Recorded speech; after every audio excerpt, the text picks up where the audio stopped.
Par contre, quand dans le Reiki, qui demande une formation un peu chamanique quand même, au moment d'un point de pression, le maître Reiki dit une formule ou adresse une prière à qui on ne sait pas, je suis désolé, moi je dis halte là.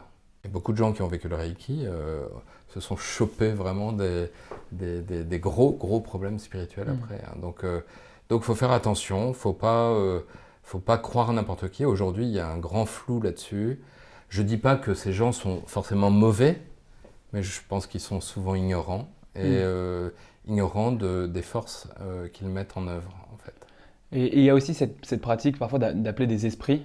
Esprit, es-tu là, etc. Ah ouais, ça c'est Est-ce que catastrophique ça ça. marche? Ah oui, oui, c'est catastrophique. Donc pourquoi? Pas à cause des rituels eux-mêmes. Les rituels, c'est naze.